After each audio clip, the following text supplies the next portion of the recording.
Buenas tardes, mi nombre es Aikelis Hernández, estudiante de Psicología. Mi exposición grupal trata sobre la percepción.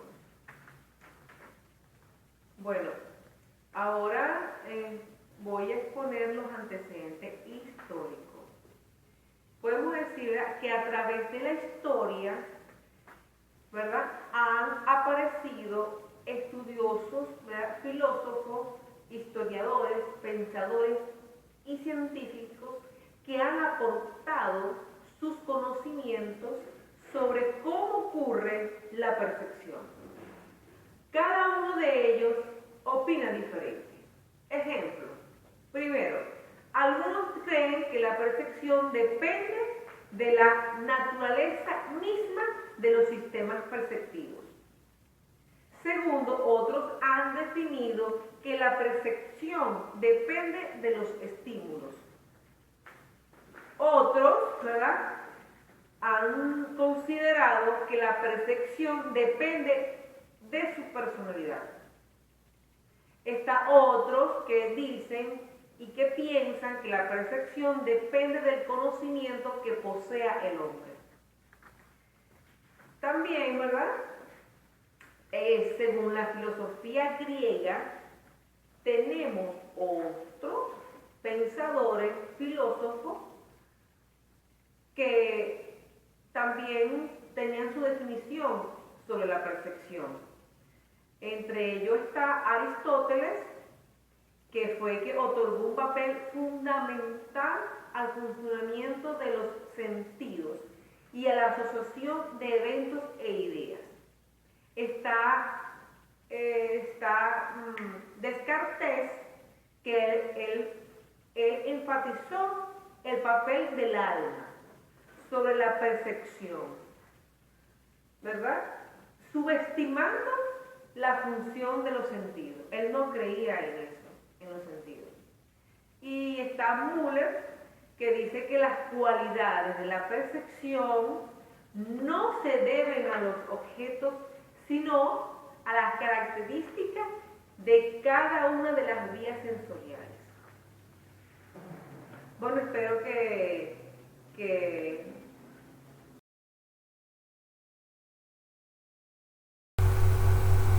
Bueno, buenas tardes. Hoy vamos a exponer sobre la percepción y las sensaciones. Como primer tema vamos a tener que la percepción. La percepción es nuestra manera de interpretar las sensaciones, es decir, la que nos ayuda a dar sentido a nuestras sensaciones, a lo que nosotros podemos palpar. Es el acto o facultad de aprender por medio de los sentidos o de la mente, es decir, nosotros aprendemos todo lo que tenemos almacenado, por medio de lo que percibimos ya tenemos el sentido. Es tener la visión, la intuición y el discernimiento de las cosas.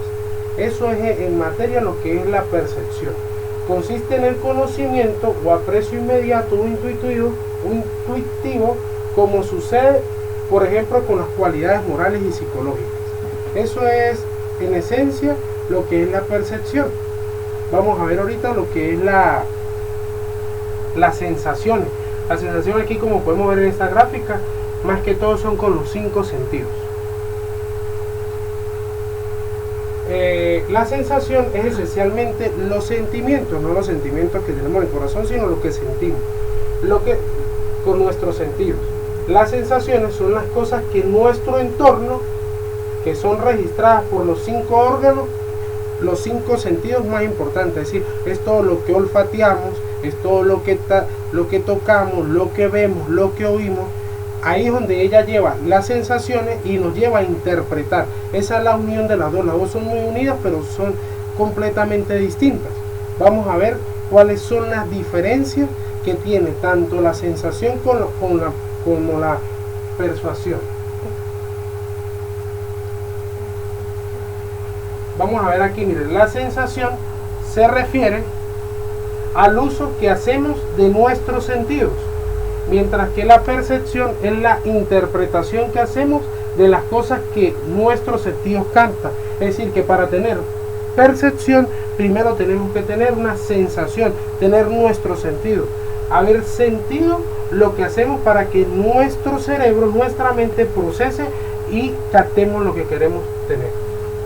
La sensación es un proceso pasivo, ya que nuestros sentidos tienen sensaciones todo el tiempo sin necesidad de que seamos conscientes de ellas, mientras que la percepción es un proceso activo, mientras que la otra es pasiva, en el que se requiere de nuestra conciencia, concentración e interpretación. La sensación por parte son naturales y espontáneas, mientras que la percepción depende mucho de nuestro aprendizaje, memoria y expectativas. Mientras que la sensación, en nuestras sensaciones intervienen los 5 sentidos, mientras que la percepción, el que hace el trabajo sucio, llamándolo así, es el cerebro. Pues esto sería más que todo las diferencias que tiene tanto la sensación como la percepción, tomando en cuenta que una necesita de la otra para poder. Buenas, mi nombre es Anela Chami y les voy a exponer sobre las posiciones teóricas. Tenemos percepción, Gestalt, conductismo, neuropsicología y teoría ecológica. Comencemos con la percepción. Es la capacidad de los organismos para obtener información sobre el ambiente, lo cual nos va a permitir interactuar en este. Las cualidades de estas se deben a los 5 sentidos, los cuales son la visión, el olfato, la audición, el gusto, el tacto. Vamos con Gestalt. Sus representantes son Kohler y Kafka. Su objetivo era el estudio de la naturaleza como holística unitaria y global de los fenómenos mentales.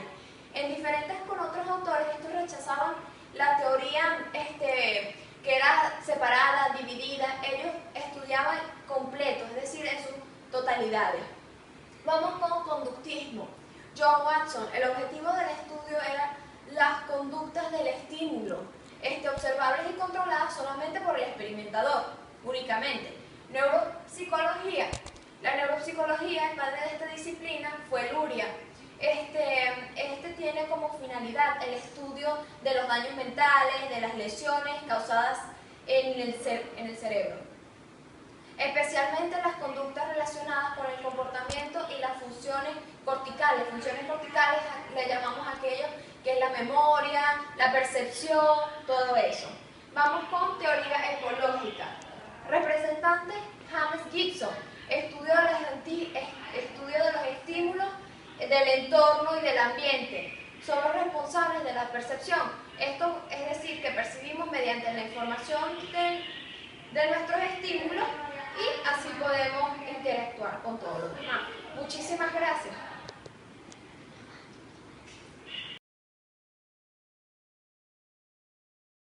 A continuación, los sistemas sensoriales y las modalidades perceptivas. Se dice que los sistemas sensoriales son un conjunto de órganos altamente especializados que permiten captar señales provenientes del medio ambiente. Tenemos que los sistemas sensoriales están clasificados en 4. Como primero tenemos los quimiorreceptores. Los quimiorreceptores están constituidos 2 sentidos, que es el gusto y el olfato. El gusto tenemos que el receptor está ubicado en las papilas gustativas. Estos perciben sabores como ácido, dulce, agrio, umami o salado. En el sentido olfático tenemos que el receptor está en los bulbos olfatorios, que estos transmiten información al sistema límbico y la neocorteza. Como segunda clasificación de los sistemas sensoriales tenemos los mecanorreceptores, que estos están constituidos por el sentido del tacto de la piel. En ellos encontramos diferentes receptores, como los corpúsculos de Pacini, de Ruffini, de Krauss, la célula de Merkel, el corpúsculo de Meiser y la terminación libre.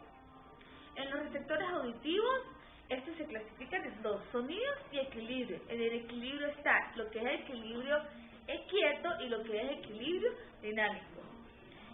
Como tercera clasificación tenemos el fotorreceptor. El fotorreceptor, solamente está constituido por un solo sentido, que es el de la vista. Se dice que el receptor de la vista está en la retina, y la retina tiene 2 células, que es los bastones y los conos. Los bastones son los que estimulan los colores y su visión es diurna, y los conos estimulan el brillo y su visión es nocturna. Y por último, los nociceptores, que estos estimulan el dolor. Gracias.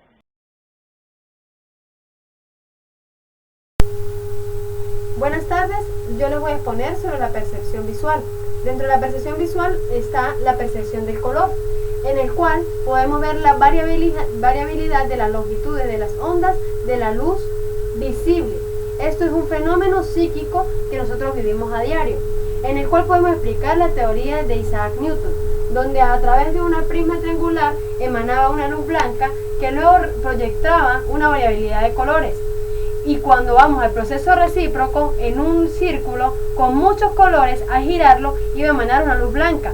Es decir, que no todo es como parece. Nosotros tenemos la capacidad de percibir las cosas de una diferente forma de acuerdo a la longitud de ondas de una luz blanca o una luz visible. Cuando hablamos de percepción visual podemos ver de que las longitudes de onda entran al objeto y emanan un color el cual es percibido y analizado por nuestro cerebro. Esto puede darse con diferencias interindividuales y diferencias interespecies, tanto en calidad como en cantidad. Cuando hablamos de interindividual, nos referimos a que todos los seres humanos no tenemos la misma capacidad de percibir las cosas de la misma forma. Habemos personas que de repente vemos un azul claro, pero otras personas lo ven azul oscuro. Dependiendo del punto donde se encuentre la luz, van a percibir el color. También podemos decir que las especies no todas tienen la misma capacidad visual y no todas perciben a color los objetos. Por ejemplo, los perros son mamíferos, como muchos otros, que perciben las cosas en grises o en blancos y negros, mientras que los primates sí tienen la capacidad de percibir colores. Luego viene la percepción de la forma. Es otra manera de ver las cosas. La forma simplemente es un área que sobresale del resto del ámbito, ¿sí? Debido a los bordes contiguos que forman el objeto. Entre eso podemos dar el ejemplo, el círculo este podría ser una forma, pero si lo rellenamos me va a dar de repente un color en específico. Al igual que si de repente allí formamos como un ojo, formados por otras líneas, vamos a lograr ver que es un ojo. Todo depende de qué forma estemos observando. Percibimos la forma porque hay bordes, que son cambios de luminosidad, es decir, la luz también interviene en cómo vemos las cosas.